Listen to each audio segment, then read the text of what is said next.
विधान परिषदेच्या 11 जागांसाठी उद्या होणारी निवडणूक अत्यंत चुरशीची ठरणार आहे। या निवडणुकीमध्ये मोठ्या प्रमाणात घोडे बाजार होण्याची शक्यता असल्याने सगळ्याच पक्षांनी खबरदारी घेतली आहे। या निवडणुकीमध्ये कोण बाजी मारणार आणि कोणाचा पत्ता कटणार पाहूयात।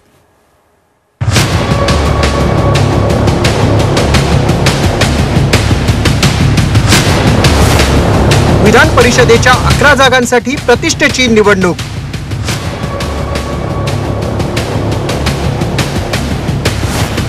निवडणुकीत घोडेबाजार होणार, राजकीय पक्ष सतर्क।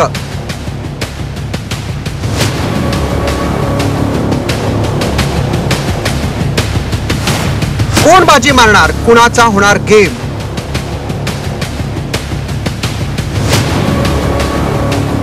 विधान परिषदेच्या 11 जागांसाठी शुक्रवारी होणारी निवडणूक चुरशीची ठरणार आहे, कारण 11 जागांसाठी 12 उमेदवार रिंगणात असून सर्वच राजकीय पक्षांनी आपापले उमेदवार निवडून येण्यासाठी कंबर कसली आहे। भाजपकडून पंकजा मुंडे, परिणय फुके, सदाभाऊ खोत, अमित गोरखे आणि योगेश टिळेकर असे 5 उमेदवार, शिवसेना शिंदे गटाकडून कृपाल तुमाने आणि भावना गवळी असे 2 उमेदवार, राष्ट्रवादी अजित पवार गटाकडून शिवाजीराव गर्जे आणि राजेश विटेकर असे 2 उमेदवार, काँग्रेसकडून प्रज्ञा राजीव सातव, शिवसेना ठाकरे गटाकडून मिलिंद नार्वेकर आणि राष्ट्रवादी शरद पवार गटाच्या पाठिंब्यावर शेकापचे जयंत पाटील असे एकूण 12 उमेदवार आपलं नशीब आजमावतायत। या निवडणुकीचं नेमकं गणित काय असणार आहे ते समजून घेऊया।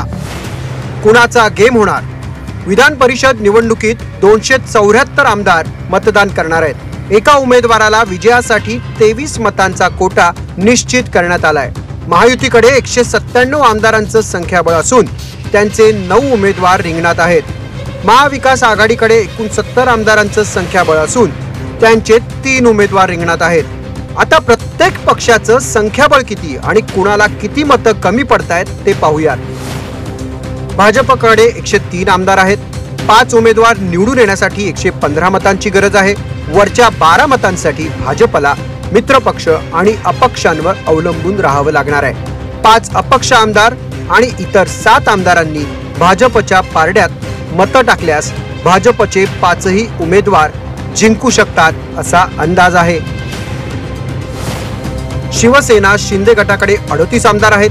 2 उमेदवार निवडून आणण्यासाठी 46 मतांची गरज आहे।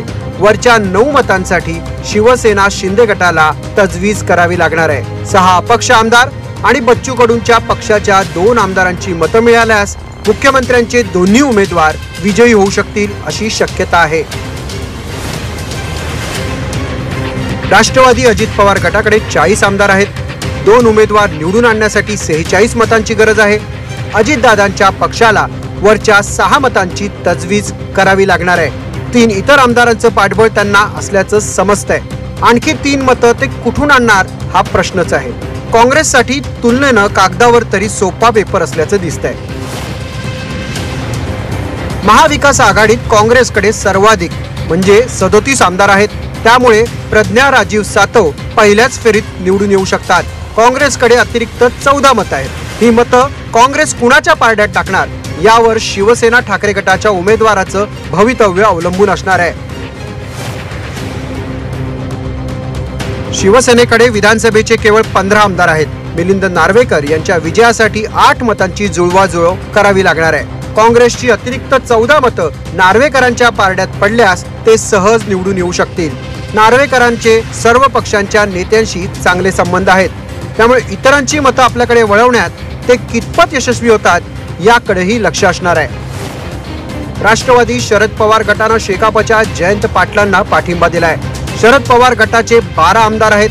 जयंत पाटलांना विजयासाठी 14 मतांची जुळवाजुळव करावी लागणार आहे। त्यामुळे जयंत पाटलांना निवडून आणताना महाविकास आघाडीचं सगळं कौशल्य पणाला लागणार आहे। 2022 साली झालेल्या विधान परिषद निवडणुकीत मोठ्या प्रमाणात घोडेबाजार झाला होता।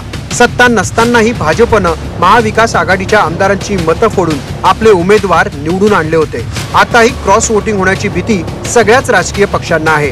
त्यामुळे MIM, बहुजन विकास आघाडी, समाजवादी पार्टी, स्वाभिमानी पक्ष, माकप आणि इतर अपक्ष आमदारांचा भाव चांगलाच वधारलाय।